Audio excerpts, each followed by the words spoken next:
Okay, so here in 3.3, we're solving systems again. This time, instead of systems of equations, they're systems of inequalities.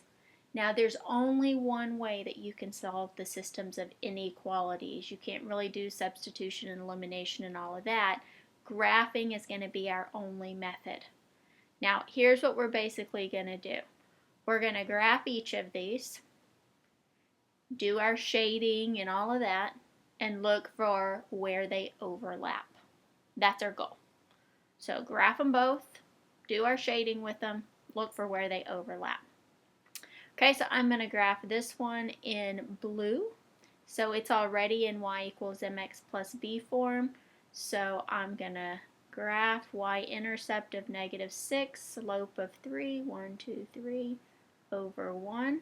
And I'm going to do this all the way across my graph just because I need a pretty nice picture to look at. Now it's less than or equal to, so I'm going to do a solid line. This solid line means that the line is part of my answer.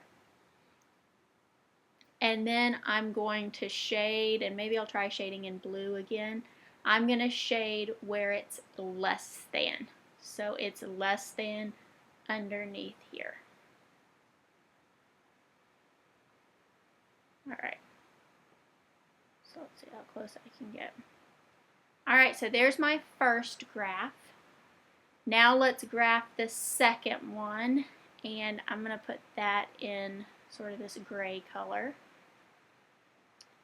So graph it the same way, y-intercept of 2, slope of -4, so 1, 2, 3, 4 over 1.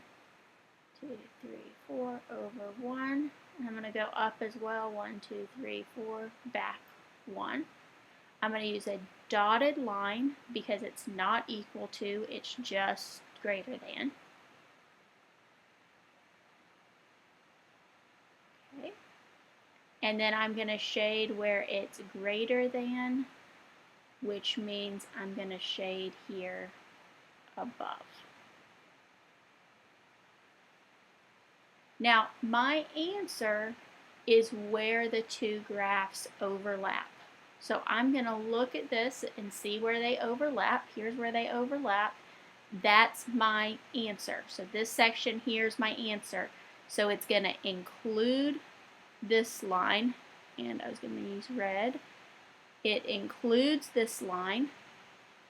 Now right here where they cross, I've got this dotted line here.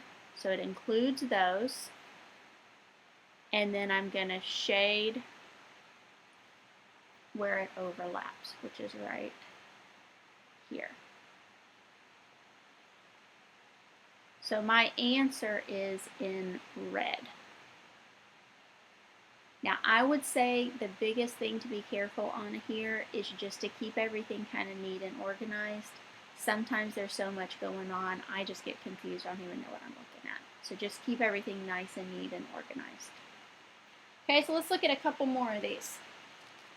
So here's our second one. I'm going to do it a little bit quicker than the first one. So I'm going to graph both of these, see where they overlap. So graphing this one, I need to get it in y equals mx plus b form first. So I'm going to move my x over, divide by my -2. Now remember, when you divide by a negative, you flip the inequality sign. And I'm going to graph this thing.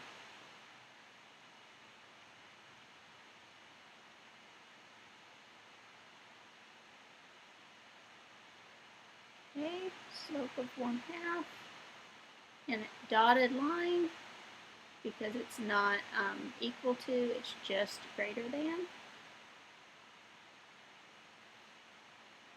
And then I'm going to shade where it's greater than my line, so above it.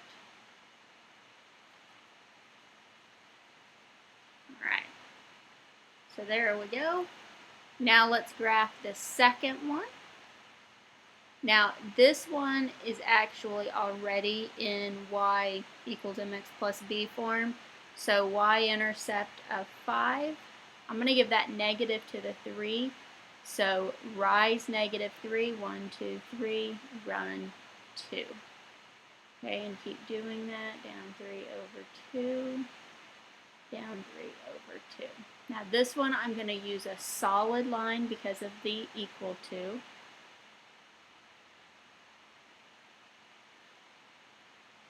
And then I'm going to shade where it's less than.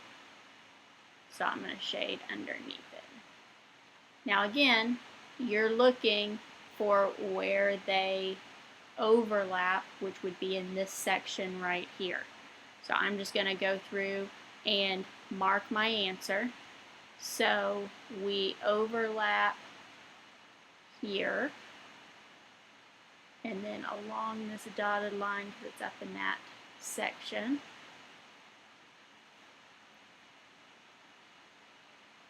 So here then is my answer.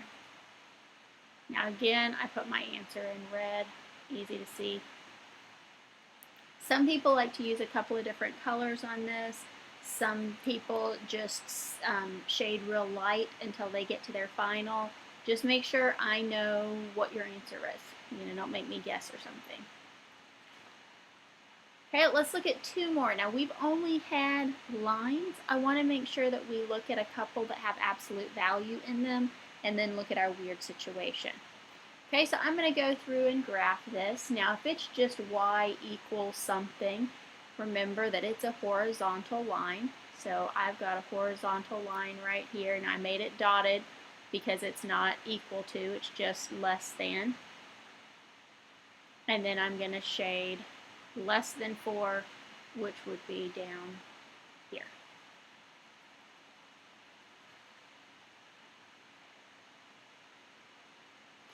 Okay. And then I have my absolute value. Now it's like a plus 0 there. So I'm going to graph this using the parent function. Remember, it's a v. It usually starts at 0, 0. I'm going to go over 3 and up 0. Now remember, the over is opposite of the direction you think, so positive 3, up 0. And then I'm going to sketch in my graph up 1 over 1. Oops, let it go up 1 over 1. And I'm just off the graph a tiny bit there, or the coordinate grid. Okay, solid line.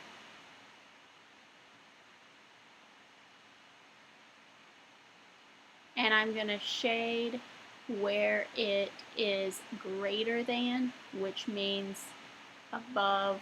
On mine it's inside. Now same as before, I'm looking for where it overlaps. If I look at this, it overlaps in this little triangle right here. So that's going to be my answer. So I'm going to mark it, and it'd be good if I had a color you could see. I'm going to mark it, and then I'll shade. So anyone looking at my paper knows exactly where I want my answer to be, and I might need something a little smaller. So my answer's right. All of that in there. Now, if you're pretty good at graphing, this isn't very hard. The graphing's the hard part, then look for where they overlap. Okay, one more, and then I want us to look at the weird kind of situation we might have. So same as the other ones, I'm going to graph. So starting here, I have 4 is my y-intercept, slope of -2.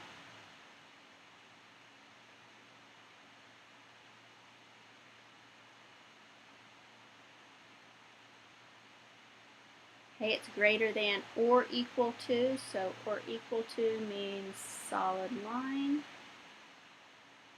And then because it's greater than, I'm going to shade above. And let me get my big highlighter.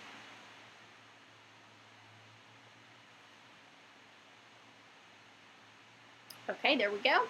So now let's go through and let's do the second one. Now again, it's like it's plus 0. So I'm going to go over 4. up 0, so right there, and then sketch in with a slope of 1.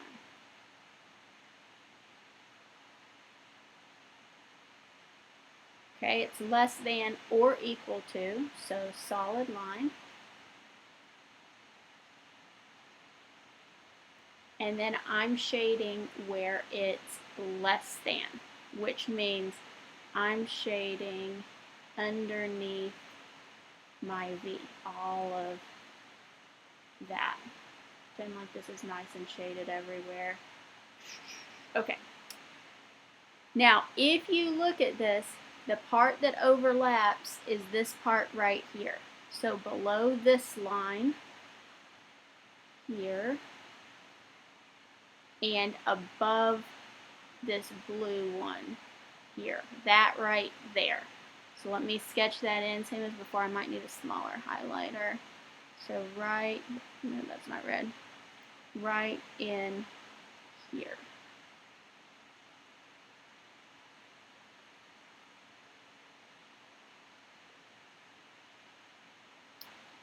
Okay, so graphing, if you can graph these, that's the hardest part. So let's look at the last one. I want you to see this weird situation that will sometimes come up. So I'm going to go through and I'm going to graph this. So let me do that quickly. -3, slope of 2.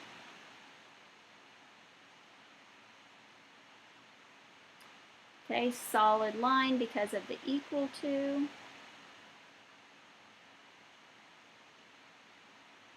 And I'm going to shade where it's less than. So down here. Okay, messy shading, but you get the idea. Okay, so let me graph the other one. So y-intercept of 1, slope of 2. Now, as I'm sketching this, what kind of lines are these to each other? Think about it for a second. A dotted line. Now, these two lines are parallel. We've had parallel lines before, and that's when we had no solution. Let's see if that's the same thing here. Okay, I'm going to shade where it's greater than, which means I'm going to shade, and that's not gray, I'm going to shade up here. Now, here's what I want you to notice. It kind of looks like they overlap because that mistake I made using a little bit of blue there, but see how my two shadings don't overlap? They never touch. If that happens, you end up with no solution because you don't have a place where they have anything in common. So here, this would be your no solution situation. Now, if they were to be infinite number of solutions, all of these really are infinite number of solutions, so you're not going to run into that kind of problem the way you did on the regular solving. All right, so this is 3.3.